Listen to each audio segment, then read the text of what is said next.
Good evening, ladies and gentlemen. Ads here from Unity Trading Group. Welcome to your Wednesday night update. Before we start, hit that like button if you can, subscribe to the channel, and of course, tick the little bell if you want to stay updated on all of our future content that is coming over the next little bit. So BTC, where are we at? Where are we going? Where have we been?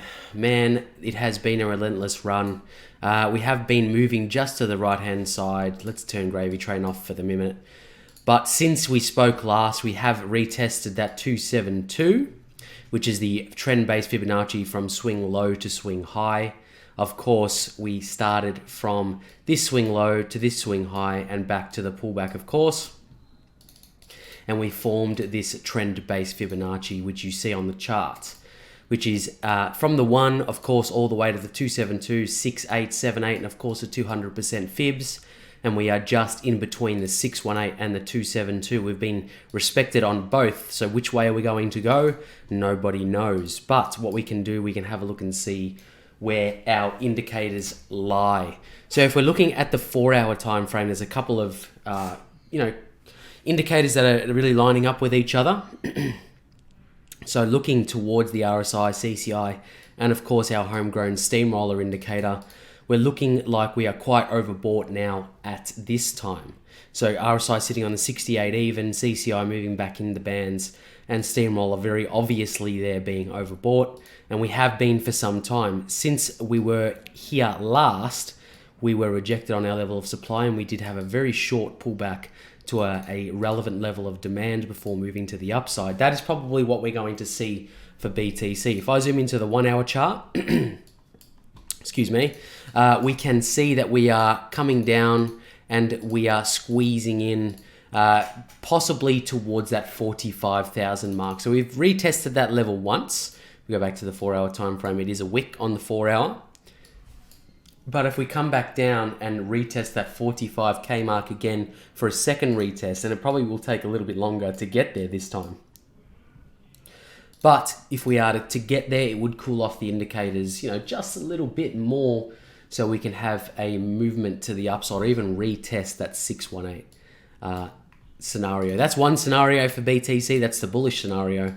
Of course, if we are to see a market cycle or a market swing play out in this instance, we are to see BTC come back and possibly retest the previous high at around 42. That's exactly what I spoke about yesterday in length.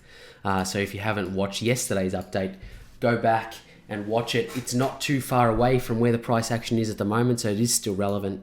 Of course, we are currently sitting in between the 618, the 272. If I had to guess where we're going at the moment, if I had to give my opinion and my thoughts where we're going at the moment, I'd be looking at the 272 for a further retest of that zone. Now, Ethereum doing okay. Still giving us that higher highs, still giving us that all-time high scenarios, and of course the all-time high sitting currently at 1838.7 for ETH. We are moving ever so slightly above our previous level of supply, and it is a low-quality zone. We did have a decent pivot point off that level, but not really enough to hold the price back for very long at all. But seeing that we broke through and ate away that zone quite quickly, we are now trending above it. With ETH, it's painting a little bit of a better picture for its price action. If we are to see some more downwards movement, I would just expect it to come and retest this further liquidity that we have to the left at 1720-ish, around there where some of the wicks that we saw throughout that level of supply came to fruition. And of course, I would expect ETH to test that 1910 or negative 27 Fibonacci retracement, Fibonacci extension, should I say, for Ethereum on the USD pair. Pretty much that's what I'm seeing on Ethereum at the moment. Of course, if we turn on our homegrown indicator Gravy Train, we did film a video last night about Gravy Train, so expect that to be dropped within the next couple of days, hopefully just over the weekend, of course, early next week. And we're happy to share Gravy Train with you all, so very exciting. Stay tuned for that. But yeah, if I'm looking at Ethereum, I'd be looking for this sort of scenario up at the negative 27 extension for ETH. Keeping it nice and quick tonight. LTC on an absolute rampage, on a tear, since we did break out, retest our level of supply, and then push to the next one. We pushed to the next one very briefly before moving through it. So let's see where our price action takes us. If we go scroll out to the daily time frame, we've got a whole lot of previous history to go off. Of course, there's a couple of zones that stand out to me on the daily time frame right off the bat. That one there, we did have a consolidation or a cluster of candles there before a very strong movement to the downside. So that's the first level of supply that I'd be looking towards for LTC. Whoops, sorry, wrong one. If I'm looking at further movement to the left, it really comes down to probably this zone here, I would think.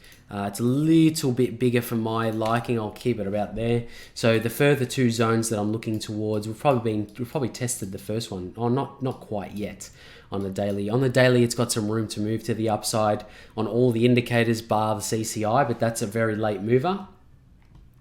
I'd be looking towards that 200 mark, 210. 200 would really stand out as a really level of resistance to me. It is a round psychological number. And of course, if we're going for that level of supply, it's 210 for LTC towards the upside. If we are to get some downwards momentum for LTC to give us more of an opportunity to enter this asset, I'd be looking at the previous top. If we're getting some sort of support there around 185, but if we are to look at levels of demand just underneath us, the most relevant level to me would be this swing, very short term, very low quality at $170 for LTC. Next one, XRP USD. XRP USD moving to the upside. I thank Gravy Train for my entry on XRP. What I did, I broke into the gray area, which could be a market reversal or it could be a pause in the market. It is it is really a double-edged sword, but looking at the 78 Fibonacci retracement lining up pretty much perfectly with the bottom of the cloud, I did take a position at that point, and it's paying dividends right now, moving into the green zone. Hopefully we can get a close for XRP, but if I take off Gravy Train, looking towards our top level supply at the moment at around 65 cents. Of course, there's a couple of Fibonacci levels in between, which is 55, and of course our 23.6. Getting to the oversold condition now on the 4-hour, however, so we could have some fluff and some noise in between these major swing levels for XRP. And the last one I'll have a look at this evening is the DXY. Of course, the DXY is a regulated market. This is not financial advice, just ideas and opinions of us at UTG. And it has been relentlessly falling from grace, the DXY. We did have a big run up to the upside from that level at 90.46 or 90.0 pretty much, all the way up to 91.5. So that was a decent run to the upside. Did cause a lot of our cryptos, especially the USD pairs, to give us some of those gains back, some of those pullbacks, or even some opportunity to enter.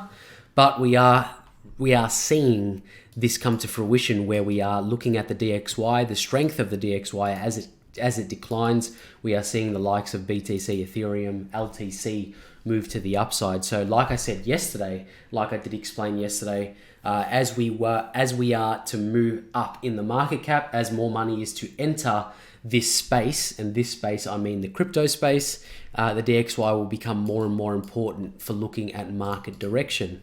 If we are to look at the DXY currently for our next level, I would be looking towards that 90 really 0.2. However, there is a more or higher quality zone just below that. I'd be looking at the 90.046 again for our next retest of the bearish level there at 90.04, which would line up quite nicely with this pretty bearish formation or pretty bearish movement, this very deep slippage that we're seeing on the DXY. So it is primed to get to 90.0 again, and if we do get there, we could expect a decent bounce, as our RSI, Steamroller, and CCI quite low. It's quite a possibility that we don't get there immediately. Like I said, there is a level in between, which would be around there. We do have some support resistance flips around this liquidity to the left-hand side around 90.2, so that's an area to look towards for the immediate term. But that really concludes our update for this evening. 10 minutes, I think it's nice, short and sweet. If there's any questions you might have, join the Discord. Links are down below. Of course, I'm Mads from UTG. I'll see you tomorrow. Bye for now.